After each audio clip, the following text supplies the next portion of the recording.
블랙박스 영상에 무언가가 도로 한가운데에 있네요. 널빤지인가? 걸어가다가 뭔가 가로등 불빛 아래 뭔가 흰청 같은 게 나붙긴다. 그럼 저도 무서워요. 가다가 가위에 눌리는 경험을 하면서 귀신이 나를 누르고 있다. 언제 생각해보면 이상하지 않아요? 귀신은 왜 그럴 때만 나오겠어요? 예, 안녕하세요. 범준의 물리다에 오신 여러분 환영합니다. 저는 성균관대학교 물리학과에서 일하고 있는 김범준인데요. 오늘은 여름 특집으로 귀신에 대해서 여러분과 이야기 나눠보려고 합니다. 귀신은 존재할까요? 물리학자는 귀신을 믿을까요? 그런 이야기들을 많이 듣는데요. 귀신의 존재를 과학적으로 설명이 가능할까? 라는 질문은 사실 저는 약간 조금 애매한 질문이라고 생각했어요. 왜 그러냐면 보통 귀신이라고 하면 우리가 뭐라고 하나요? 우리가 사는 이 세상이 아닌 다른 세상에 살고 있는 어떤 존재들이라는 게 우리가 귀신을 떠올릴 때 생각하는 거잖아요. 그렇다면 우리가 귀신을 봤다는 게 무슨 의미인지 생각해 보셔야 돼요. 우리가 눈으로 귀신을 봤다는 건 귀신을 이루고 있는 어떤 물질이 전자기 상호작용을 한다는 뜻이에요. 그 이야기는 물리학자들이 알고 있는 물질로 구성되어 있을 수밖에 없다는 뜻입니다. 그렇다면 귀신도 우리가 알고 있는 원자로 구성되어 있어야만 해요. 그리고 우리가 알지 못하는 물질로 구성되어 있고 저 세상에 있어서 우리와 아무런 영향을 주고받을 수 없다면 우리가 눈으로 볼 수도 없습니다. 눈으로 누군가가 귀신을 봤다고 얘기하면 그 귀신은 우리와 똑같은 원자로 이루어져 있을 가능성이 큰 거죠. 그리고 귀신이 만약에 그렇지 않다면 우리는 볼 수도 없고 귀신을 들을 수도 없고 소리를 만질 수도 없어야만 해요. 그러면 본 게 아니고 있다고 할 수도 없는 거죠. 사실 저는 귀신은 당연히 없다고 생각해요. 없습니다.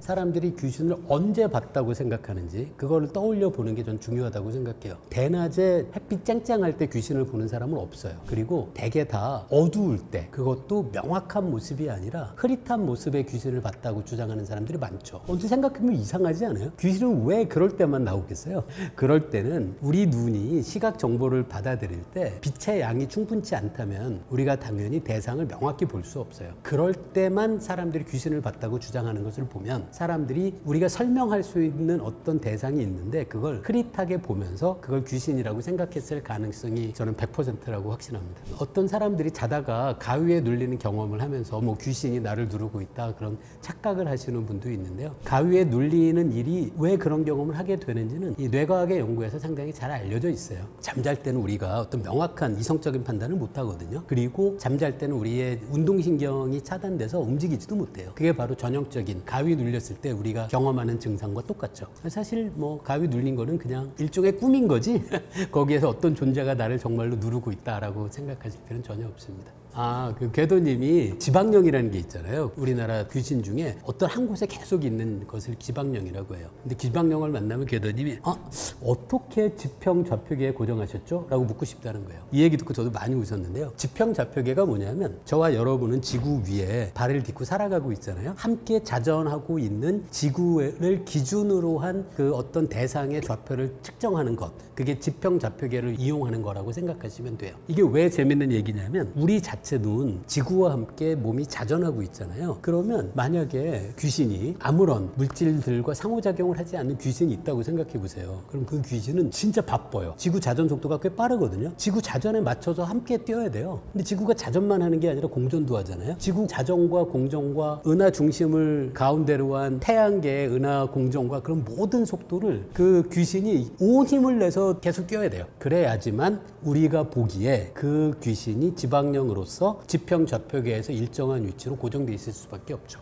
굉장히 귀신이 바빠야 돼요. 계속 그곳에 있으려면. 가만히 그냥 지구랑 아무 상호작용 없이 귀신이 있으면 그러면 지구의 자전 속도는 이거는 가속을 하는 거거든요. 그럼 귀신은 지구를 쫓아오는 것이 불가능하죠. 그래서 굉장히 재밌는 얘기라고 생각했어요. 그런데 귀신은 질량이 있을까요? 한번 여러분 어떻게 생각하세요? 만약에 질량이 0이라고 생각해 보세요. 그러면 아인슈타인의 특수상대성 이론으로 명확히 보일 수 있는 게 질량이 0인 모든 물체는 존재하자마자 빛의 속도로 움직여야 돼요. 근데 질량이 0인데 정지해 있다라고 하면 이건 특수상대성 이론에 위배되는 거죠. 만약에 귀신의 질량이 0이라면 저는 지방령을 만나게 되면은 지평 좌표계의 질문도 물론 궁금한데 그거 말고 어떻게 아인슈타인의 특수상대성 이론을 위배할 수 있는지 좀 궁금하긴 해요. 그럴 수 없을 것 같은데. 강아지가 먼 곳을 보고 있거든요. 근데 강아지가 막 도망을 가네요. 뒷걸음질을 치면서. 계단 올라가다가 아래를 내려보기도 하고 막 그러네요. 강아지가 귀신을 봤다라고 생각을 하신 것 같습니다. 예. 이건 진짜 쉽게 설명할 수 있어요. 강아지의 시각이 갖고 있는 특성을 우리가 이해할 필요가 있는데요. 솔직히 강아지가 시력이 별로 안 좋아요. 강아지의 시력이 사람으로 치면은 뭐 0점 몇 정도다 라는 이야기가 있을 정도로 뚜렷하게 물체를 보지 못합니다. 그런데 흥미롭게도 어두운 곳에선 우리 사람보다 더 시각 능력이 좋아요. 그럼 어떻게 될까요? 어두운 곳에서 우리 인간은 잘 못 보는 것을 강아지는 보긴 하는데 뚜렷하게 보지를 못한다는 뜻이죠. 일단 그렇고요. 또 강아지가 당연히 사람보다 후각과 청각 신호가 굉장히 발달해 있잖아요. 그러면 아까 주인께서 강아지와 산책할 때 사람은 눈으로 보지도 못하고 귀로 소리를 듣지도 못하고 냄새도 못하지만 강아지는 무언가를 인식했을 가능성이 충분히 있습니다. 그게 강아지가 힐끗 무언가를 본 시각 정보일 수도 있고요. 혹은 후각과 청각 정보를 이용을 해서 우리 인간이 발견하지 못한 무언가를 인식할 가능성이 더 큰 거죠. 근데 그게 꼭 귀신이어야 할까요? 저는 그렇지 않다고 생각해요. 저는 뭐 지나가는 뭐 고양이를 봤거나 아니면은 뭐 자기가 두려워해서 사이가 별로 안 좋았던 옆집 강아지를 멀리서 봤거나 그렇게 얼마든지 다르게 설명할 수 있는 가능성이 있어서 아까 그 동영상만을 가지고 사람은 못 보는 귀신을 강아지가 봤다라고 믿을 아무런 근거는 전 없다고 생각합니다.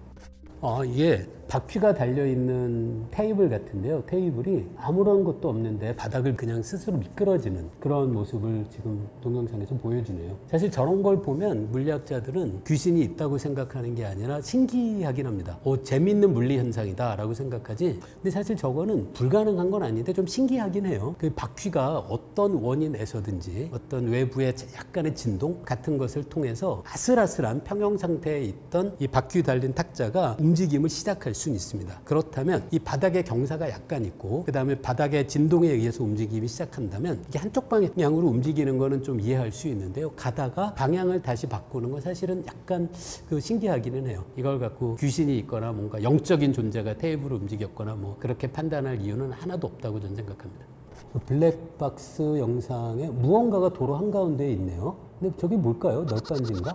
사람이 서 있고 무슨 판때기를 들고 있는 것 같기도 하고요. 그런데 그 앞에 사람이 지나가면서 그게 사라졌네요. 그걸 보면 저 굉장히 신기하다고 생각하신 것 같은데요. 일단은 저게 뭔지는 잘 모르겠어요. 저게 사람처럼은 저는 전혀 안 보이고요. 우리나라 공포영화에 많이 나오는 뭐 소복 입은 여성 그런 것도 아니고요. 귀신님은 전혀 아니어 보여요. 이런 동영상을 볼 때 제가 첫 번째 갖는 의심은 이 동영상이 많은 사람들의 관심을 끌기 위해서 아주 조잡한 어떤 조작을 했을 가능성 같은 걸 가장 먼저 떠올릴 수 있어서요. 귀신이다라고 할 아무런 근거가 없어요. 저걸 왜 귀신이라고 할지 저는 모르겠어요. 전혀 안 보이는데요. 제가 이런 걸 보면서 사람들이 귀신이라고 그런 얘기를 들을 때마다 제가 사실 더 신기한 건 저는 전혀 치마로도 심부로도 안 보이거든요. 근데 저 작은 아주 희미한 어렴풋한 시각 정보만을 가지고 우리 인간은 놀랍게도 그 대상이 흰 옷을 입은 신부다라고 판단하는 인간의 인식 능력 자체가 저는 더 경이로워요. 사람이 정말 그렇거든요. 아주 약간의 흔적만 있어도 우리는 그 대상이 실제로 어떤 의미가 있는 대상이라고 보는 경우가 진짜 많아요. 근데 사실 이건 좀 이해할 수 있거든요. 만약에 여러분이 숲에서 혼자 걸어가는데 그냥 얼룩얼룩 옆에 뭔가 얼룩무늬 같은 게 보였다. 그러면 무조건 호랑이라고 생각하고 도망가야 돼요. 그게 아니라 저게 호랑이일 가능성이 낮고 호랑이가 아닐 가능성도 높다라고 하면서 고민하고 있으면 만에 하나 그게 진짜 호랑이라면 여러분은 잡아먹히겠죠. 이걸 false positive라고 하잖아요. 그러니까 그게 아닌데 그거라고 착각하는 거. 그게 그 인간이 자연 환경에서 생존할 때 꽤 중요한 능력이에요. 여기서 고민한 사람은 그 우리의 선조가 될 수 없었어요. 일단 호랑인지 아닌지 모르겠지만 일단 뛰고 보자라는 선조들이 우리의 선조들인 거죠. 그래서 사람은 놀랍게도 아주 약간의 시각 정보만으로도 온갖 패턴을 머릿속에서 상상해낼 수 있는 경이로운 존재예요. 저는 이런 동영상을 보면서 사람들이 귀신이라고 판단하는 그런 얘기를 들을 때마다 와, 저걸 귀신이라고 판단하는 그 인간의 패턴을 상상해내는 능력, 그게 훨씬 더 경이롭습니다.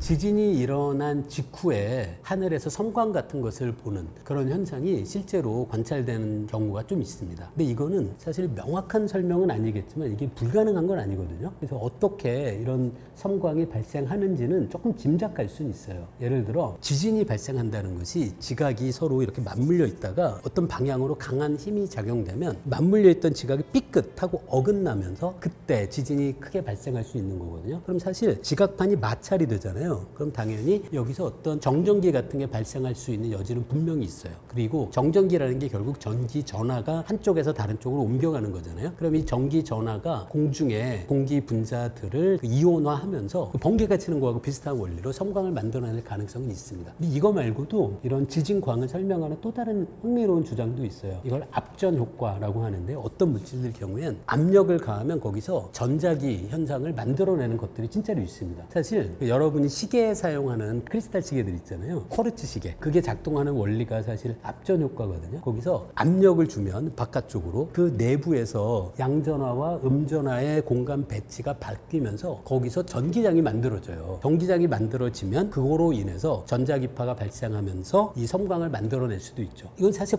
여러 번 관찰된 것 같아요. 지진 발생 후에 지진광 효과는 물리적인 어떤 근원을 분명히 갖고 있다고 생각해요. 그런데 이게 정확히 어떤 건지는 아직도 100% 명확하게 이해는 하지 못한 것 같고 몇 가지 주장이 있는 걸로는 알고 있습니다. 이게 동그란 모양의 번개 같은 현상이 있어요. 이게 사실 지구에서도 여러 번 많은 사람들에 의해서 관찰됐습니다. 굉장히 신기한 그 현상이에요. 이거를 영어로는 라이트닝 볼 혹은 볼 라이트닝이라고도 부르고요. 우리말로는 보통 이걸 구상 번개라고 불러요. 둥근 모양의 번개라는 뜻입니다. 이건 진짜 신기한 현상이에요. 이 현상이 있다는 거는 여러 번 관찰됐는데요. 이 현상이 도대체 왜 만들어지는지는 아직도 여러 설이 있습니다. 그 중에 하나가 제가 알기로 중국 연구자가 몇 년 전에 출판한 논문에 있는 얘기로 알고 있는데요. 플라즈마가 둥근 모양의 버블처럼 형성되면 그 안에서 전자기파가 바깥으로 못 나갈 가능성이 있거든요. 그러면 그것 때문에 안에서 플라즈마 버블 안에 갇혀있는 전자기파가 이런 현상을 만들어낸다라는 제안은 있는데요. 이게 정확히 어떤 원리로 만들어지는지는 사실 아직도 물리학에서 명확히 이해는 하고 있지 못한 걸로 알고 있습니다. 근데 분명히 있는 현상이에요. 비가 올 때 하늘에서 물고기 혹은 올챙이들이 두두룩 땅으로 떨어졌다. 그런 현상들이 정말로 있습니다. 여러 번 관찰되기도 했고요. 근데 사실 이거는 그렇게 어렵진 않거든요. 이게 올챙이와 물고기가 비와 함께 내린 이곳이 아닌 인접 지역에 만약에 굉장히 강한 토네이도가 발생했다라고 하면 뭐 이해할 수 있는 여지가 분명히 있죠. 이 토네이도가 가장 그 풍속이 강할 때 꽤 강하거든요. 또 보고 깜짝 놀란 사진 중에 하나가 굉장히 무거운 물체들도 토네이도가 번쩍 들어올립니다. 제가 본 것 중에 상당히 좀 끔찍한 사진 중에 하나였는데 이미지 중에 사람이 토네이도에 의해서 이렇게 공중을 날고 있는 그런 사진도 찍힌 게 있더라고요. 심지어는 보면 뭐 집에 지붕 같은 것도 막 딸려 올라가잖아요. 그 정도인데 작은 올챙이야 뭐 물고기 정도쯤이야 토네이도에 의해서 얼마든지 공중으로 빨려 올라갈 수 있고 그게 다른 곳으로 이동하면서 얼마든지 땅으로 내릴 수 있죠. 그래서 이건 토네이도에 의한 효과라서 제 생각엔 그래서 이게 초자연적인 현상이 전혀 아닙니다. 얼마든지 과학으로 설명할 수 있는 현상이라고 생각합니다. 물리학자들은 솔직히 말씀드리면 초자연 현상이란 없다라고 생각해요. 자연 현상 중에 아직 물리학이 명확히 설명할 수 없는 것은 있어요. 하지만 그 현상을 초자연 현상이라고 부르진 않습니다. 흥미로운 현상이라고 생각하는 거죠. 예를 들어 아까 말씀드린 구상번개 같은 건 여러 이론이 아직도 경합해요. 하지만 그걸 초자연 현상이라고 생각하진 않는 거죠. 여러 이유 중에 어떤 물리학의 원리가 정말 이 현상을 설명하는지는 아직은 밝혀지지 않았을 뿐입니다. 예, 오늘 여름 특집으로 여러분과 함께 흥미로운 초자연 현상이라고 사람들은 부르지만 저는 초자연 현상이라고 믿지 않는 그런 여러 가지 이야기들을 나눠봤는데요. 솔직히 저도 귀신은 없다고 저는 100% 확신하거든요. 그런데 이렇게 걸어가다가 뭔가 가로등 불빛 아래 뭔가 흰 청 같은 게 나붙긴다. 그럼 저도 무서워요. 저라고 안 무서운 거 아닙니다. 하지만 그럴 때마다 항상 뭔가 흰 천이 바람에 날렸구나 라고 생각하지 저게 귀신이구나 라는 생각은 단 한 번도 해본 적은 없습니다. 그러니까 여러분도 흥미롭게 생각하시는 건 괜찮은데 뭐 귀신이 있는 존재 어떤 증거가 있다거나 그거는 생각하지 않으셨으면 좋겠고 귀신이 있다는 명확한 증거가 있다면 제게 보내주십시오. 저는 없다고 생각합니다.